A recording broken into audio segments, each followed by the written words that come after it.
but we have some squash and zucchini straight from the garden here.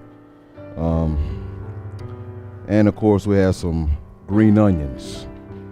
Salt, a little bit of water, but you really don't have to add a lot of water, because a lot of the vegetables, especially the squash and the zucchini, a lot of the water will seep out when you steam it. So I got a lot cut here.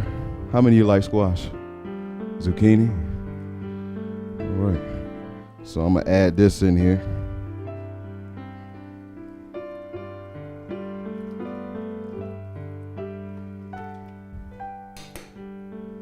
What you do is just kind of let it steam, and the water the juices of the water come out of the vegetables. Squash and zucchini have a lot of properties. I did a health talk a few weeks back on squash, and squash is full of antioxidants. You know, you need antioxidants to get rid of the free radicals in your body, because those free radicals cause oxidation. So what the squash and of course eggplant and other vegetables do, they actually go in with the antioxidants, and it actually stops the oxidation. Of course, it's also good for heart disease, type 2 diabetes, high blood pressure. We talked about that today. So it's good for that. So we're just kind of gonna let that just, steam. Yeah, it's on. I'm gonna have to take it back there to let it finish. Of course, I have some green onions there. And of course, you add the salt. I'll add that later. I'm not gonna add it right now. I wanna let this. That's simple, isn't it? I don't have a sheet that I'm following. Now, if you want a little more flavor, you can add some garlic powder to it if you want. But it's entirely up to you. So there you go, pretty simple. We had the green onions, we had a yellow squash, we had zucchini in there. So I'm gonna take this back in the kitchen, let it steam some more, let the flavors get all mixed up in there with the green onions, add some salt, we'll be good to go. Okay, so today we're gonna make hummus, and so what we're gonna need is 4 cups of the garbanzo beans. So I'll pour it in this bowl, and with the stick blender, start blending it up.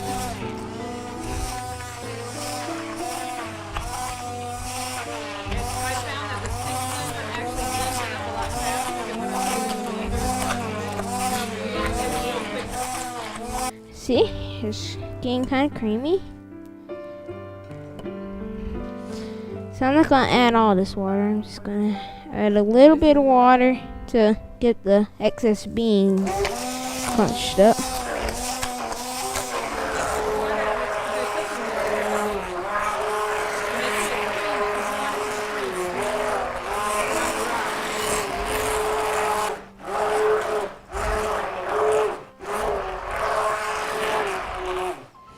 So as you can see, it's really creamy. Now it's time to add my ingredients.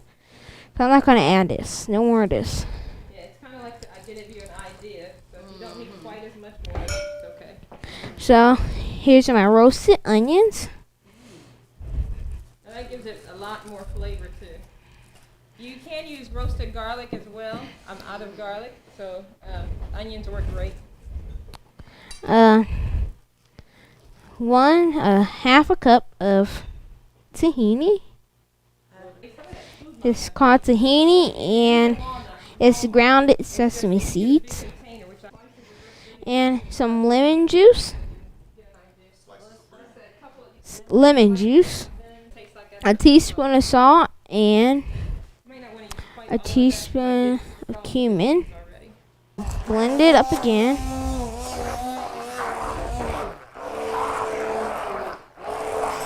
One final blend.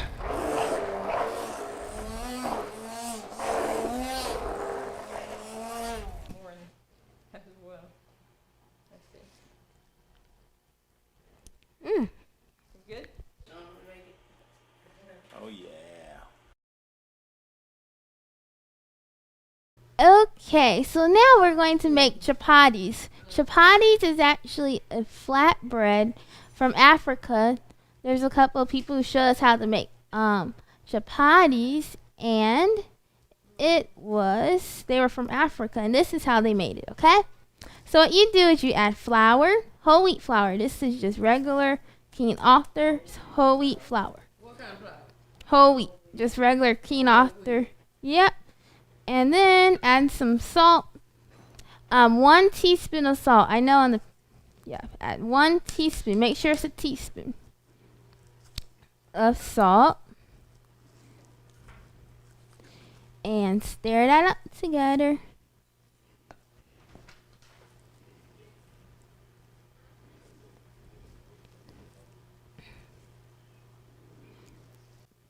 Okay, so once that's mixed up together, you can kind of like make a little well in here. Just kind of put a hole in here, make a well. And then, so you just kind of make a well. And then, after you make a well, you can dump your water in your well. So now you have a well with water in it. And then add some olive oil in there. 3 tablespoons of olive oil.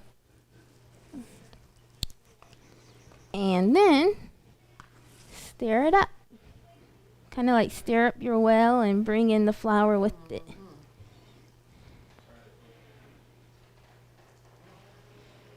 Like that. And it's going to make a wonderful ball.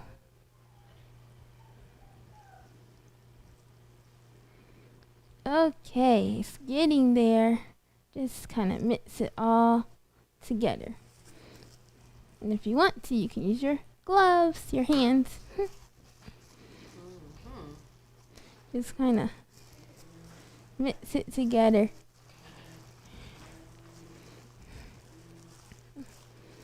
And then, after it's mixed together, just kind of give it a little, you want to mix it up pretty good. You see, it made a dough ball.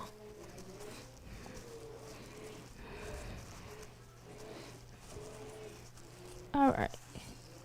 So now it's getting really nicely incorporated in there. The flour is.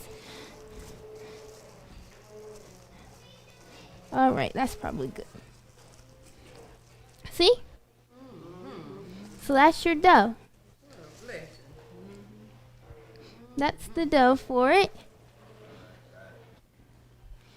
And then what you do is you break the balls, break it into pieces.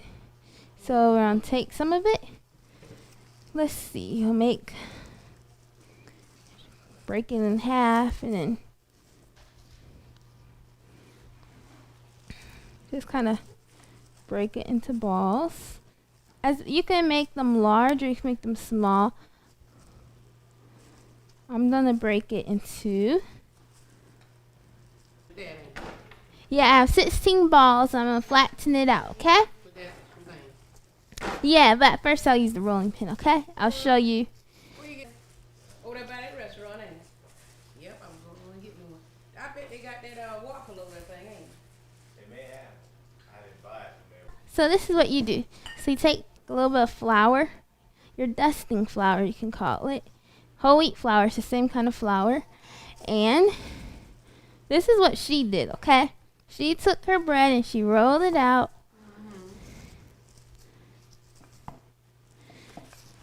And of course she can roll it out really nice and round, but the first time it doesn't have to be quite as round because you'll see in a little bit. And then you put a little bit of olive oil in there, like that. And so that's what she did. She put some olive oil in it, spread it around, and then she rolled it up like this. Okay, like that. And then after you roll it up like that, you're going to roll it like this. You see? You got it? Let's do it again, okay? And take a piece of bread, dough ball, and you roll it out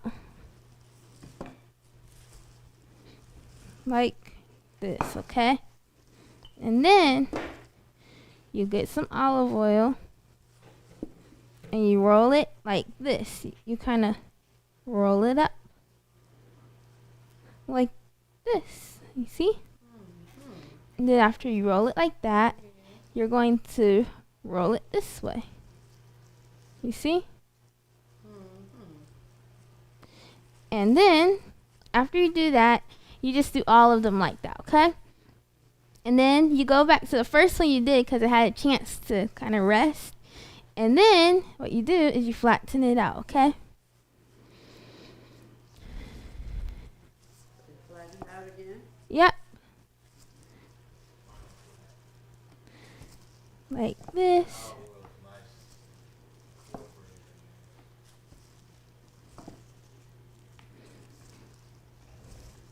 And you can make it any size you like. You can make it larger than this. But for this is good. Okay, so then you roll out flat like that, see? And then she cooked hers in a pan. You can do that. Or you can just bake it in the oven like that for about 7 minutes at 400 degrees, okay? And you can flip it if you want to half of the time. Another way to do it is you can do it using a press. Okay? This is our tortilla press, okay? You can get this from an international store. You can look it up online. And it's called a tortilla press. And it's supposed to be to when people make corn tortillas, they use one of these. This is olive oil right here.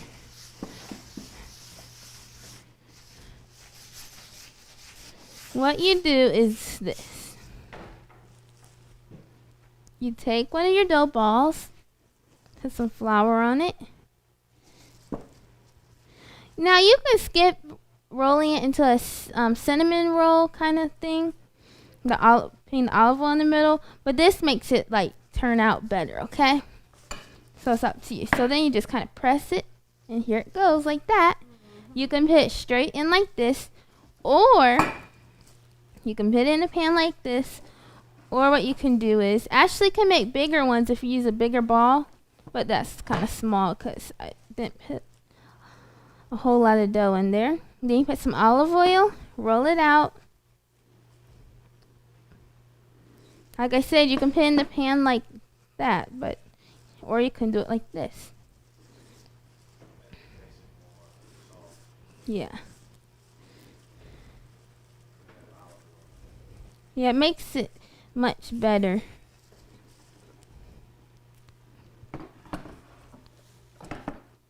Okay, so then what you do is you take after you do like all of 16 of your rolls, you go back to the last one you did because it had a chance to sit a little bit. And then you go ahead and press it. And then there you go. You have another kind. See? This is only 4 ingredients. Whole wheat flour, 3 cups of whole wheat flour, 1 teaspoon of sea salt, 3 tablespoons of olive oil, and 1 cup and 1/4 cup of water. 1 cup and 1/4 of water. So that's the ingredients, just 4. Did you know that in people's yards and people's gardens, you can have something that is very, very nutritious? Did you know that? Purslane is actually known as one of the only known plants that it has the highest amount of omega-3. Purslane has the most omega-3 acids than any other plant source that's known. Did you know that? Yeah.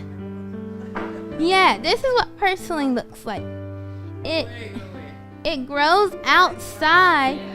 It's a weed, but it's actually really good. Purslane. Yeah, it has like thick leaves, and it's really wonderful, and it tastes good. It has like a little sour and mucilage kind of taste to it, and it grows in sunny spots, like in bare spots that are really sunny. It likes to have sun. And did you know that purslane has vitamin C? It has vitamin E. It actually has more beta carotene. It has 7 times more beta carotene than carrots. Did you know that?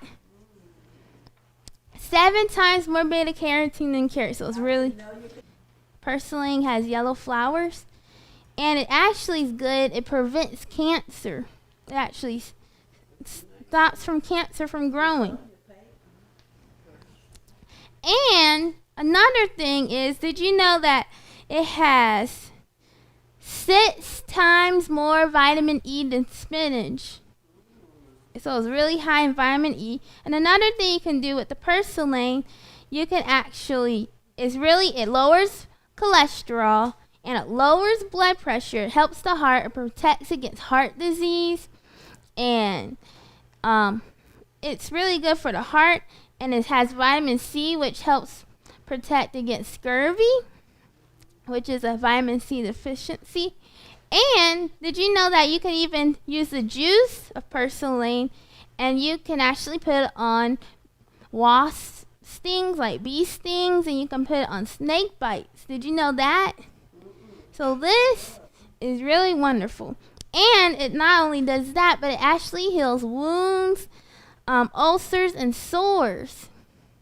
So try some purslane. We're going to actually eat some today. So it's good internally and for wounds externally. And it's best to eat it raw or slightly cooked. And purslane, what we're going to do is we're going to mix it up with salad. And what you do is you kind of like pull the leaves like this. Kind of take them off like that. You could. You can just... Yeah, you wash it good. You want to wash it really good. And then just kind of break it up like that. You can put the stem in there too if you want to. Just kind of break it up. And that's it. It's easy. If you want the stem in there, you can add the stem. If you just want the leaves, just pull off the leaves. But you don't want to... Down here is probably a little kind of hard. So if you use the stem, you kind of want to use the top stem grass. So that's the herbal tip for today. So when you go outside, you can actually see some good plants.